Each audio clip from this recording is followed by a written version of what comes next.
Well, what do you expect, ladies and gentlemen? Chelsea are a turgid football team, and Arsenal are pretty good. Certainly Martin Odegaard's very good. Welcome to your post-match presser of Arsenal 3, Chelsea 1. We are so bad, mate. That first half, I tell you, that was something. I gotta laugh because I won't just cry, I'll jump off a bridge. We scored a goal though, Noni Madueke, that was fun. Bit lucky, bit scuffed, but hell, you know, how else is it going to happen? Arsenal kept in the title race by Charity FC doing their ting. You know, let's get the microphones up.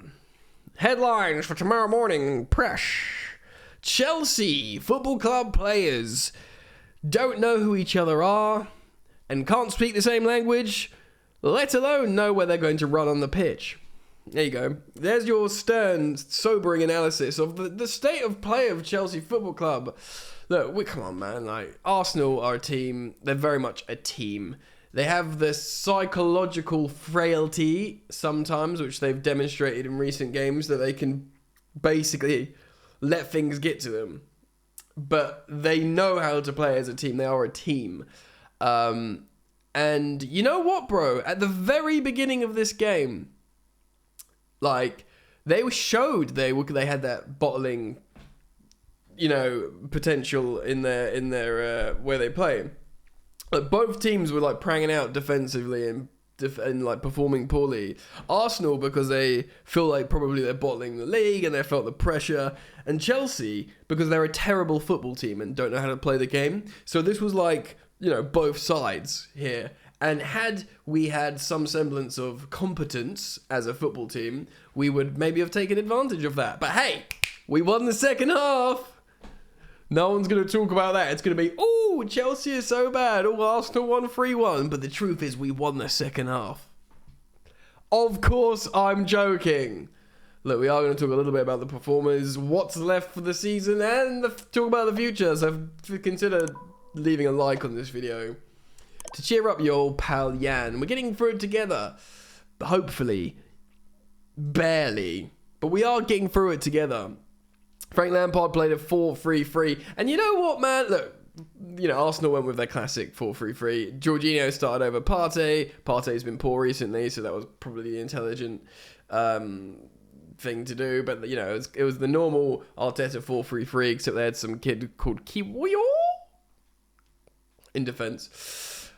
Next to Gabriel. So Frank Lampard went with a 4-3-3. Wesley Fofana and Thiago Silva as a centre-back partnership. Love that. No problem with that. I mean, Silva in the back too. Although he got the highest rating on who scored for a Chelsea player. I know Madueke did by 1. Then it's Thiago Silva. Chilwell left back, of course. We've got no Reece James at right back. Had we played a wing-back system, we could have played Ruben there. But because we're playing a back 4, of course, has to be the Azpilicueta situation, which we will talk about. A middle three of Enzo Fernandez, N'Golo Kante, and Mateo Kovacic. Fine on paper, great functional seniority, pressing, and then we had a front three of Aubameyang. A lot of people were calling for that. You got your Danny Murphys of these worlds saying, you got a striker called Aubameyang, you know, play him. By the way, his last start was against Arsenal, where he got subbed at halftime in November. Why does that seem relevant to this game? Because his next start was against Arsenal, and he was subbed at halftime. I get it. I'm not criticising Frank Lampard for starting Aubameyang, because he's a goal scorer. He'll be motivated in this game, and everyone's calling for him to start. Loads of people are. So I've got no issue with that, although Havertz came on and looked infinitely better. Not just at linking up with players, but actually holding up the ball, doing stuff what a conventional number 9 does, which Havertz is not. He was better at that than Aubameyang. Noni Madueke on the right, which everyone's very happy about, and Raheem Sterling on the left, which didn't get that many people excited. A lot of people wanted to see it, but I kind of get why he didn't start Mudryk, who did better when he came on, it has to be said.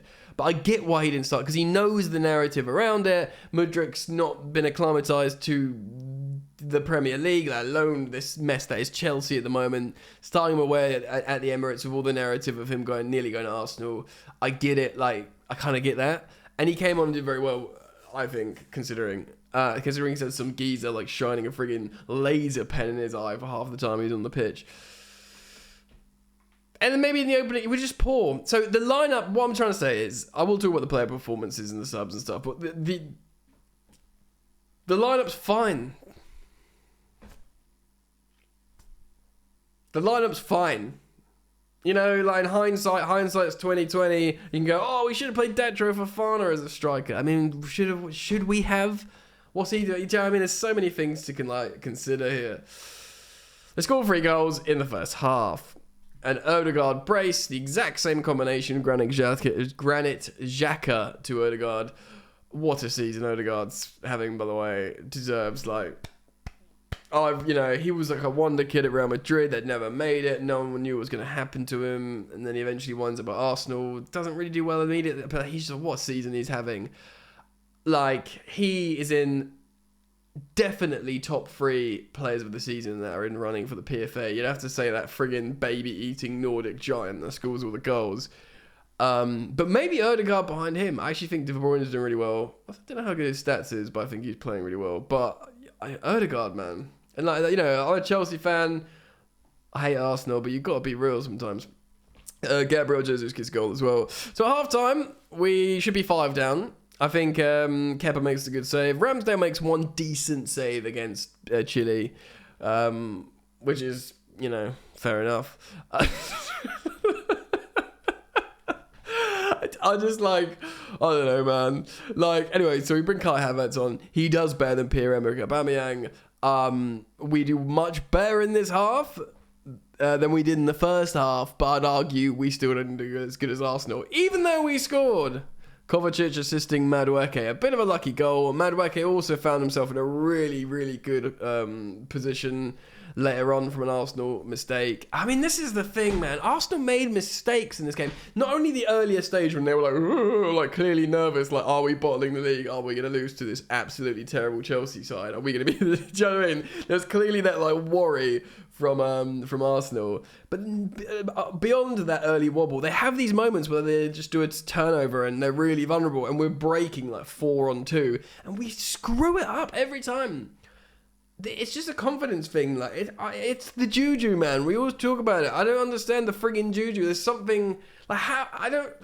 You know, played 5-a-side. I've had a kick about my mates. I've never played to any level, so I don't understand how this juju gets into your brain. And you're like, no, we just don't score goals now. We'll get a chance, and we just won't do it. Except, of course, Noni Madueke, who, you know, it was a little bit of a lucky scuffed, slightly. Deflected, not deflected, but like I think it came off a defender as well. I mean, it was a little bit more deliberate. Well, no, I was going to say Gallagher's goal was deliberate as well. A little bit less blaggy, but still a bit blaggy, if you know what I mean. Many subs in this game. All in the second half. Arteta makes his 5 substitutions. We obviously make the Aubameyang at halftime. Kai does better. He has a couple of shots. And then we bring on Gallagher for a hardcore cardio session. Misha Mudryk. And understandably, Hakim Ziyech on the right wing for Noni Madueke, who had cramp. Because I saw him mouth it on the pitch when he went down. So the only right winger you're really going to bring on is Ziyech. And I think Frank likes Ziyech, of course. He signed him. I don't think Ziyech really minds Frank, to be honest. I think they might actually have a relationship. Not romantically. All right. Stats. Brace yourselves. Take a deep breath. We had 44.7% possession, which I'm totally cool with. Similar pass success. We had more dribbles than... Arsenal. That kind of makes sense because we were trying to play out pressure when they were more direct. They had 15 shots, 1-5. We had 5 shots, 5. They had 9 shots on target. We had 2 of the 5. A lot of their shots are on target, man. Kepa actually probably had a good game here. Certainly, who scored's giving him a good score. So shout out Kepa, brother. You know, good on you, my friend.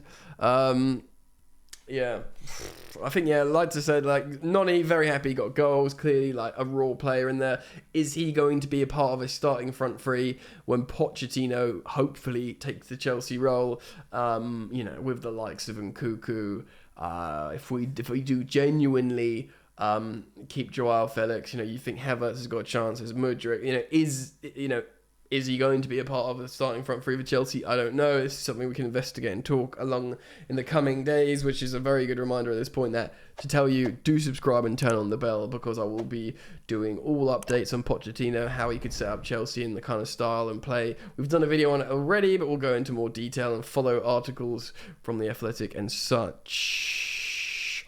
We had more tackles and more aerials won, probably because we're defending more. We dispossessed them more. That's nice. Then they dispossessed us. Look, this doesn't surprise anyone, does it? Does it? This doesn't actually surprise anyone. If I told you before the game, Chelsea lose 3-1, you'd be like, yeah. You dream we can do something and they'll capitulate. You think, they drew against Southampton. Maybe they will lose against Chelsea. We're above Southampton. It's just, it's just not happening. What Frank Lampard probably needs to do now for the remaining games of the season is look at how we finished that half and play like that. Play a 4-2-3-1, which is how we ended the half. Play a 4-2-3-1, and as frustrating as it is, Gallagher. People are negative about Gallagher, but he does like starting Gallagher and Kante because they can press up high. That as frustrating and as dumb as it looks at times, it kind of works as long as you have start Mudryk and start Noni as well, and have a start front three of that, and then you can play Gallagher in the 10. So start Havertz up front, have Gallagher in behind, flanked by Noni and Mudryk, and just go with that, man. Do you know what I mean? And then have Kante and Fernandez in a double pivot. Just freaking go for it, and then you can play your back four of Chilwell, Silva, and Fofana. And to be honest, looking at it now and thinking about it, I would probably start Trevor Chalobah at right back over Cesar Azpilicueta, because I tell you what, man, let's have a word. I did say at the top of the video we're going to have a word on him. It's bad, bro. I think he was probably our worst performer. Oh, no, actually Aubameyang. Aubameyang, but then Azpi, and it pains me to say it, man. He scored an own goal last time out. He obviously cares and loves Chelsea very much, but he wanted to go, bro. We made him stay, essentially. We guilt-tripped him into staying and signing a 2-year deal. We're going to have to release this brother. Let him go. Be free. If you love him, let him go. In the summer, just rip up that extra year deal, let him go on a free, let him go to Barca. Even if Barca want him now, they did before. They seem to like our previous players. They like Alonso and they like Christensen. They'll probably like Azpilicueta. And if it makes Azpi happy, let him go, because this is sad, man. This is we said this a couple of years ago that he was dropping off like Ivanovic did at right back. And then he got better at Azpi and put in some good performances. And we're like, yeah! Turns out he's JT style going to go on, but he's suddenly gone. Granted, the team's been terrible, but yeah, it is. He's just so he's off the pace now massively. I understand his leadership and his work ethics and his understand sort of what it means to play Arsenal. So I get why Frank's turning to him, but I tell you what, man, friggin' Trossard was having a crack at him, and Martinelli came on, and I thought he was going to absolutely send him to the shops. Martinelli didn't actually do that good when he came on. But, he's obviously, I think he's Arsenal's top scorer this season. But yeah, I mean, I'd say we have to have a talk about Azpi, but we don't really. We know it's time to just put him out to pasture. Do you know what I mean? It's sad. Dude's friggin' 2 years younger than me. I think he is. Azpi, how old? I think he's 32. How old is Azpilicueta? Let's just quickly check. He's 33. Okay. So he's a year younger than me. I don't feel older than Azpilicueta.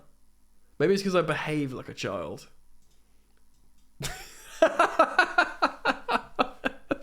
Anyway, if you don't laugh, you'll cry. Let me know what you think. Comment down below. I'll be reading the comments as I've always done. Remember, there's at least one upload a day on Football Therapy, so see that you subscribe and hit the bell.